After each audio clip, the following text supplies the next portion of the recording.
सशक्त नींव उज्जवल भविष्य कार्यक्रम में से ये आपको लिए चलते हैं। मुख्यमंत्री क्या कह रहे हैं, सुनिए।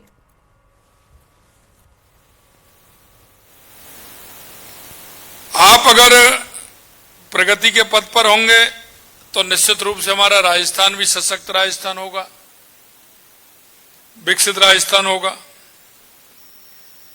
महिलाओं के सशक्तिकरण से एक अच्छे परिवार, समाज और एक अच्छे राष्ट्र का विकास भी होता है, और वो आपका अनुभव भी है, क्योंकि आप उस ग्रामीण अंचल से सभी जुड़े हुए हैं जहां आप परिवारों का विघटन भी देखते हैं, जैसा अभी मैंने पूछा, और परिवारों का समावेश भी देखते हैं, भाईचारा भी देखते हैं। वो दोनों अनुभव आपको होते हैं। और तीसरा जो अनुभव है आपका कि बच्चों के भविष्य को किस तरह से संवारना है, हमारे उन बच्चों को सशक्त कैसे बनाना है। अगर हमारे बच्चों की नींव मजबूत होगी तो हमारा गांव भी मजबूत होगा, हमारा जिला भी मजबूत होगा, और हमारा प्रदेश भी मजबूत होगा, और हमारा देश भी मजबूत होगा। और इस मजबूती के लिए हमारी सरकार पूरी तरह से काम कर रही है। इस सशक्तिकरण में उनका संपूर्ण विकास शामिल है। हमारी माता बहनें स्वस्थ हों, शिक्षित हों, आर्थिक रूप से मजबूत हों, घर एवं समाज में उन्हें उचित सम्मान भी मिले, प्रदेश के बच्चों को भरपूर पोषण मिले, अच्छी शिक्षा मिले, और वे आगे चलकर अच्छे नागरिक के रूप में देश एवं प्रदेश की प्रगति में अहम उनकी भागीदारी भी हो। हमारी सरकार इस दिशा में निरंतर काम कर रही है। मैं आपको ये भी कहना चाहता हूं कि हमने बच्चों को हफ्ते में 3 दिन दूध देने का काम किया है, और वो हमने इसलिए कहा है, और इसलिए हम उनको सशक्त बनाना चाहते हैं, इसलिए हमने किया है।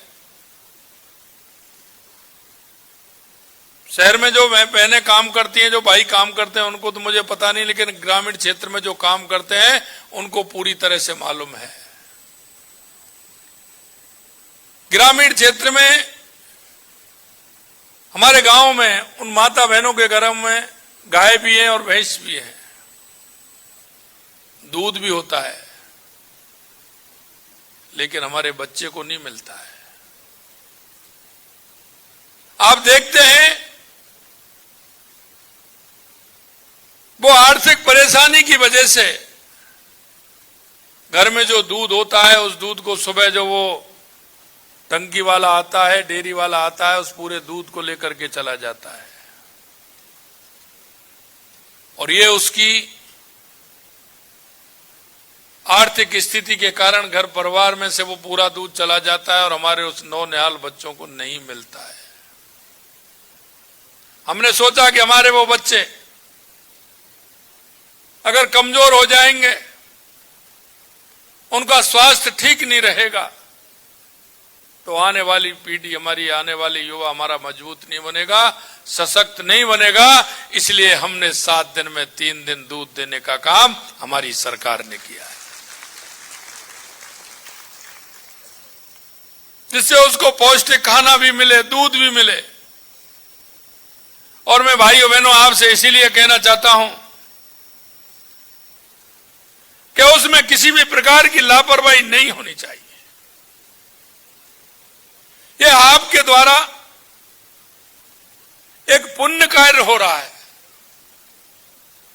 आपके द्वारा वो कार्य हो रहा है, ऐसे नहीं है। आपने तो नौकरी के लिए कई प्रयास किए होंगे, कई ऐसे विभागों में किए होंगे, लेकिन ईश्वर ने आपको सेवा वाले विभाग में ही काम करने के लिए कहा है। इसको आप ईश्वरीय प्रसाद मानिए। किसी भी तरह से अगर कोई बात होती है, आपको यह भी देखना है कहीं हम इसके भागीदारी नहीं बन जाए कि उसको ठीक प्रकार से उसको जो सरकार देना चाहती है, सरकार करना चाहती है, कहीं उसमें कोई दिक्कत तो नहीं है। आपको मेहनत के साथ और इस दायित्व के साथ कि मेरे को यह काम मिला है कि उन नौनिहालों को, उन गर्भवती माताओं को पौष्टिक आहार मिले, जिससे कि हमारी पीढ़ी समृद्ध बने, अच्छी बने। इसके लिए हमें काम करना है। अगर कहीं कोई बात भी कहनी पड़े तो बात कहने से चूकना नहीं, ये भी मैं आपसे कहना चाहता हूं।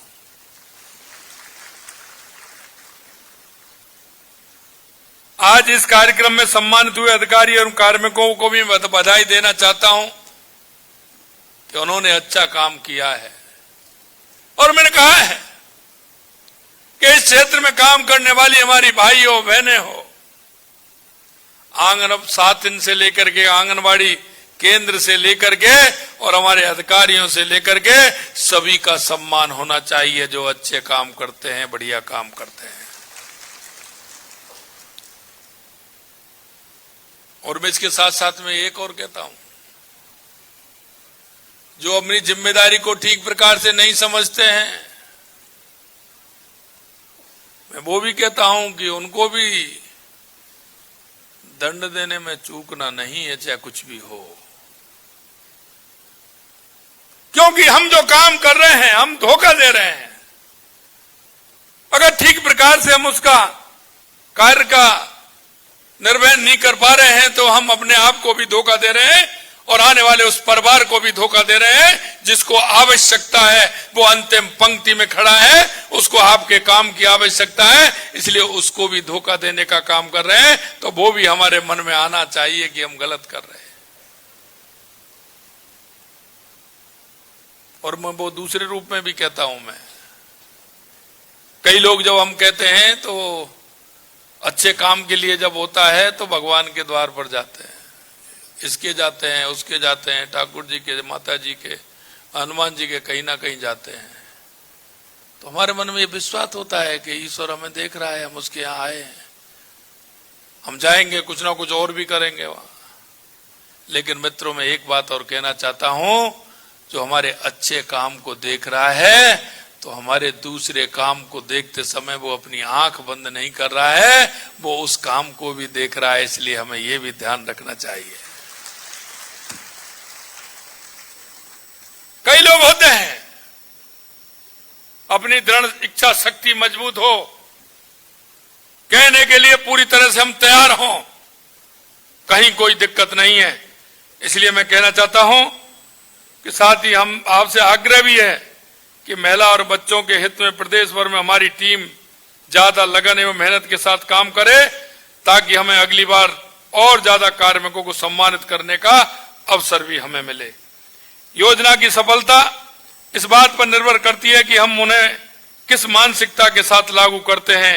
इसलिए आप सकारात्मक मानसिकता एवं लक्ष्य पर केंद्रित होकर काम करें।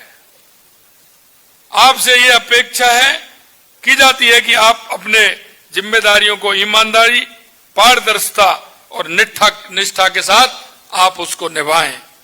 विभाग के अंतर्गत कार्यरत सभी जिला, ब्लॉक एवं ग्राम स्तर के सभी अधिकारी कार्मिक समय समय पर होने वाले बदलावों से खुद को अपडेट भी रखें, क्योंकि बदलता समय है, हमको अपडेट भी रखना है। आंगनबाड़ी केंद्रों के माध्यम से प्रदेश के लगभग 43 लाख बच्चे और महिलाओं को सूक्ष्म पोषण तत्व युक्त पूरक पोषाहार उपलब्ध कराया जा रहा है, ताकि उनके पोषण की आवश्यकता पूरी हो सके। इसमें ओटीपी आधारित प्राप्ति तथा चेहरों से पहचान के जैसे नवाचार किए गए हैं। फिर भी हम आप सबके स्तर से यह सुनिश्चित किया जाना चाहिए कि लाभार्थी को मिलने वाले पूरक पोषाहार गुणवत्तापूर्ण हो और उसकी पारदर्शिता तरीके से उसका ठीक प्रकार से उसके पास वितरण हो जाए, उसके पास पहुंच जाए। ये जहां से भी आता है, ये उनके लिए आता है जो इसके हकदार हैं, अगर कहीं उनके हक में दिक्कत आती है तो वो हम सबको ठीक नहीं है। और मैं तो कह रहा हूं वो नुकसानदायक भी है। मन में कितना भी कर लें लेकिन वो नुकसान कहीं ना कहीं दे जाएगा, वो रुकने वाला नहीं है। और कभी कभी ऐसी दिक्कत आए तो 2 मिनट के लिए आंख बंद करके देख लेना कि मैं ठीक है या सही है, तो वो अपने आप रास्ता दिखा देगा कि कौन सा सही है और कौन सा गलत है। हमारे आंगनबाड़ी केंद्र नियमित रूप से खुलने चाहिए और वहां आने वाले बच्चों को निर्धारित समय पर सारणी के अनुसार गतिविधियां कराई जाएं। बच्चों को विभाग द्वारा उपलब्ध कराई गई पुस्तिकाओं के माध्यम से गतिविधियां कराई जाएं और समय पर नाश्ता एवं गर्म पूरक पोषाहार खिलाया जाए। बच्चों को अतिरिक्त पोषण के रूप में गर्म दूध उपलब्ध कराने के लिए हमने मुख्यमंत्री अमृत आहार योजना शुरू की है। इसका लाभ भी सभी बच्चों को उनको मिलना चाहिए। ज्यादा से ज्यादा बच्चों को आंगनबाड़ी केंद्रों से जोड़ने के प्रयास किए जाएं। ऐसे बच्चों को जोड़ें जो अभी मैंने क्वेश्चन किया था कि आप उनको चिन्हित करके कैसे जोड़ते हैं, तो ऐसे बच्चों को चिन्हित करके उनको जोड़ें। आंगनबाड़ी केंद्रों को आधारभूत सुविधाओं में सुधार हेतु CSR पॉलिसी के रूप में एक महत्वपूर्ण पहल की गई है। हमें समाज के भामाशाह NGO और CSR भागीदारी का सहयोग प्राप्त करने की दिशा में काम करना चाहिए। एक मैं और कहना चाहता हूं आपसे, देखिए पुण्य का कार्य है और कभी कभी हमारे मन में एक बात आ जाती है कि पुण्य के कार्य में हम समाज से कराएं तो एक बहुत अच्छी बात भी होती है और आगे आदत भी डलती है, क्योंकि समाज बहुत कुछ कर सकता है। समाज में ऐसे लोग बहुत बैठे हैं, जरा आप प्यार से प्रेम से उनके पास जाइए। जो आंगनबाड़ी केंद्र में जो आप सुविधा देना चाहते हैं उसके बारे में उनसे जिक्र कीजिए, उनसे कहिए कि आपके द्वारा अगर ये होगा तो एक अच्छा संदेश भी जाएगा और ये हमारे इस तरह के बालकों को इसकी सुविधा मिलेगी, हमारी गर्भवती बहनों को इसकी सुविधा मिलेगी। तो मैं कह सकता हूं कि समाज में ऐसे लोग खड़े हो जाएंगे। और मैं कहना यह भी चाहता हूं कि गांव के ऐसे, क्योंकि प्रमुख लोग होते हैं उसमें 5, 8, 10 लोग लेकर के आप उनको संरक्षक के रूप में आप वहां ले सकते हैं, उनको बना सकते हैं और जितना काम आप वहां चाहते हैं उनके माध्यम से भी काम करा सकते हैं। और ये भी कहना चाहता हूं मैं, आगे ये भी ध्यान रखिए और ये भी एक आपका पॉइंट होना चाहिए कि किस अधिकारी ने, किस कर्मचारी ने इस गांव के समाज के सहयोग से कितना कितना काम किया है, उसको भी सम्मानित करने का काम हम करेंगे। क्योंकि समाज में पर्याप्त लोग हैं जो करना चाहते हैं। हर काम के लिए जब हम बात करते हैं तो सरकार के भरोसे, लेकिन सरकार जिन कामों को कर रही है उनको कर रही है, आगे भी करेगी। उसमें जहां गुंजाइश दिखेगी तो बढ़ाने का काम भी करेगी। लेकिन फिर भी काम ऐसे होते हैं कि जो समाज के सहारे से किए जा सकते हैं, समाज में प्रोत्साहन करके उन लोगों से संपर्क करके वो काम भी किया जा सकता है, तो उनको भी कराने का काम करें। ऐसे भामाशाहों की सूची का आंगनबाड़ी केंद्रों के बाहर एवं आपके कार्यालय के बाहर अंकन किया जाए ताकि बाकी लोग भी इनसे प्रेरित होकर साथ ही स्थानीय कार्यक्रमों में भामाशाहों को सम्मानित भी कराया जाए। एक आंगनबाड़ी केंद्र पर एक बोर्ड लगा दीजिए, जिन्होंने आपको सहयोग किया है उनका बोर्ड लग जाएगा, आपके ऑफिस में भी लग जाएगा। आने वाले जो भी कार्यक्रम आता है या आपके आंगनबाड़ी केंद्र पे कोई अधिकारी जाते हैं उनके द्वारा उनको सम्मानित करा दीजिए। अब ये मानिए अगली साल के लिए आपका रिन्यूअल आपने करा दिया, वो अगली बार आपके पास अपने आप चल करके आ जाएगा। ये मैं कहता हूं आपसे।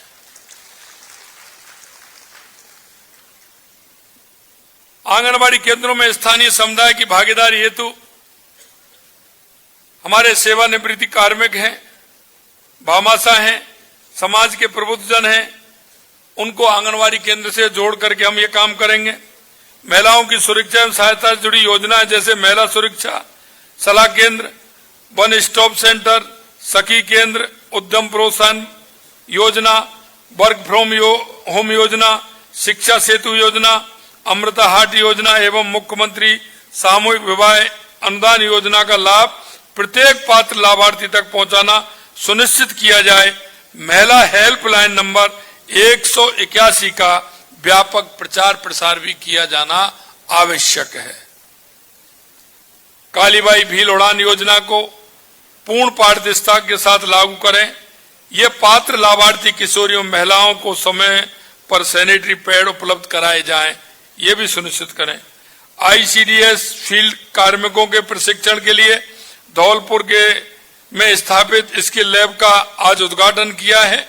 इस लैब में विभिन्न प्रकार की आईईसी सामग्री, एक बड़ी स्क्रीन, एलईडी, ऑडियो विजुअल उपकरण, अन्य डिजिटल उपकरण, बाग किचन सेटअप आदि तैयार किए गए हैं ताकि प्रदर्शनी के साथ प्रशिक्षण भी दिया जा सके। आपकी कुशलता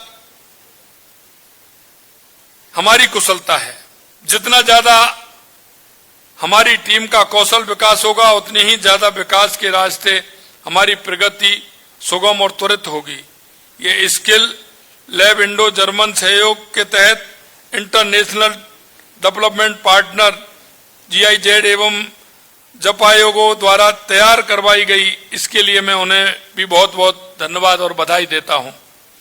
मुझे यह बताते हुए हर्ष हो रहा है कि यशस्वी प्रधानमंत्री माननीय नरेंद्र मोदी जी द्वारा 22 जनवरी 2015 को प्रारंभ की गई बेटी बचाओ बेटी पढ़ाओ योजना को 10 वर्ष पूर्ण हुए हैं। इस योजना से बालिकाओं के प्रति समाज की सोच में सकारात्मक बदलाव एवं बाल लिंगानुपात में बालिका शिक्षा में सुधार हुआ है। हमारी सरकार बनते ही हमने लाड़ो प्रोत्साहन योजना जैसी महत्वाकांक्षी योजना लागू करना हमारे संकल्प एवं महिलाओं के प्रति संवेदनशीलता को परिलक्षित करता है, जिसमें बेटी के जन्म से उसके स्नातक की शिक्षा पूरी करने तक 1 लाख रुपए की राशि का भुगतान किया जा रहा है। इसमें प्राइवेट स्कूल में पढ़ने वाली बालिकाओं को भी सम्मिलित किया गया है। पहले सरकारी स्कूल में देते थे, लेकिन हमने अब प्राइवेट स्कूल में पढ़ने वालों बहनों को भी इसमें बालिकाओं को शामिल किया है। हम महिला एवं बाल विकास विभाग के कार्मिक के हितों के लिए संवेदनशील हैं। हमने विभाग में जितनी भी लंबित पदोन्नति थी उन्हें शीघ्रता से पूर्ण करवाया है। जो लंबित थी उनको शीघ्रता से पूर्ण करवाया।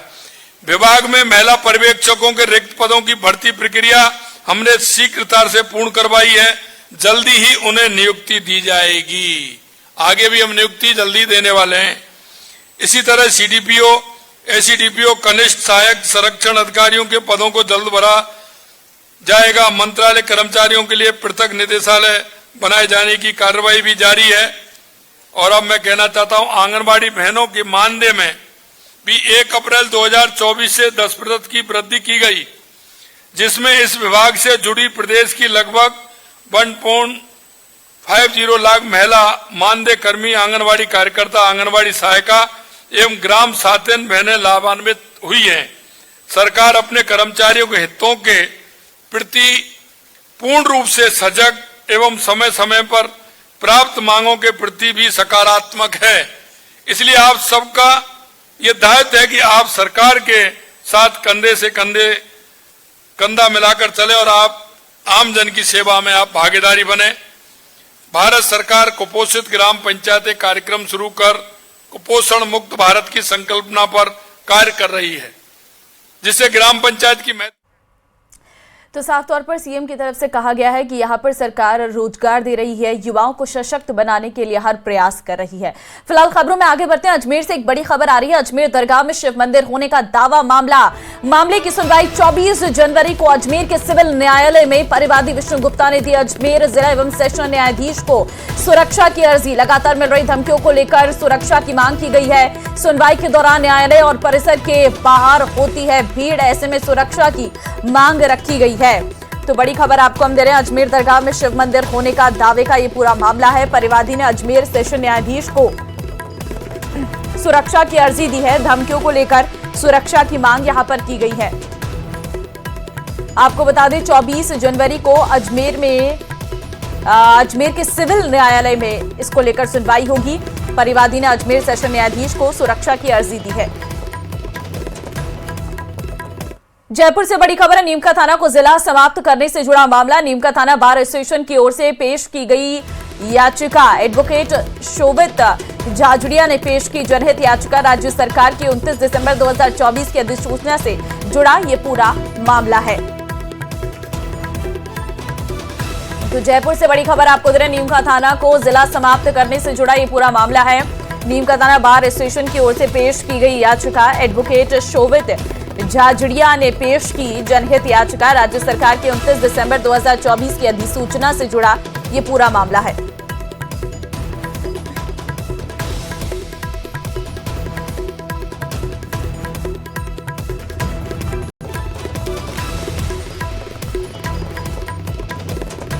पोखरण में मेडिकल संचालकों ने 2 चिकित्सकों के खिलाफ मोर्चा खोलकर एसडीएम को ज्ञापन सौंपकर चिकित्सकों के खिलाफ नारेबाजी करते हुए विरोध प्रदर्शन किया है। पोखरण ब्लॉक की सभी मेडिकल स्टोर बंद होने से मरीजों को काफी परेशानी का सामना करना पड़ रहा। वहीं ग्रामीण इलाके के मरीजों का काफी परेशानी हो रही है। पोखरण ब्लॉक केमिस्ट एसोसिएशन के बैनर तले प्रशासन के विरोध में 1 दिवसीय सांकेतिक धरना देकर चिकित्सकों के खिलाफ कार्रवाई की मांग की है। मेडिकल संचालकों ने एसडीएम को ज्ञापन सौंपा है। इनकी हड़ताल रखी है। प्रशासन हमारी कोई बात सुन नहीं रहा है। हमने 2 बार ज्ञापन दे चुके हैं। कुछ डॉक्टर परमेश्वर और तुलसीराम जी के मनमानी के कारण आज हमको ये हड़ताल रखनी पड़ी है। यदि प्रशासन ने हमारी बात नहीं सुनी तो ये जसमेर केमिस्ट एसोसिएशन पूरी हड़ताल रख सकता है। 40 सालों में ऐसी कभी नौबत नहीं आई। केमिस्टों को भी आई, केमिस्टों को डॉक्टरों के खिलाफ हड़ताल करी। वरिष्ठ मनोरोग विशेषज्ञ डॉक्टर अखिलेश जैन ने नेशनल लेवल पर रिसर्च अवार्ड जीता है। जयपुर के डॉक्टर अखिलेश जैन को हैदराबाद में 76वीं नेशनल कॉन्फ्रेंस में कर्नल कृपाल सिंह अवार्ड से सम्मानित किया गया है। डॉक्टर जैन ने पिछले साल कोच्चि में डायबिटीज में संज्ञानात्मक लक्षणों पर रिसर्च पेपर पेश किया था। हैदराबाद में आयोजित नेशनल कॉन्फ्रेंस में देश विदेश के कई नामचीन मनोचिकित्सक शामिल रहे। डॉक्टर अखिलेश जैन वर्तमान में ईएसआई मॉडल हॉस्पिटल अहमदाबाद में मेडिकल सुपरिटेंडेंट के पद पर तैनात हैं। कई एकेडमिक पुरस्कार जीत चुके हैं। Doctor Akhilesh Jain Indian psychiatric society के राजस्थान चैप्टर के प्रेसिडेंट और एडिटर भी रह चुके हैं।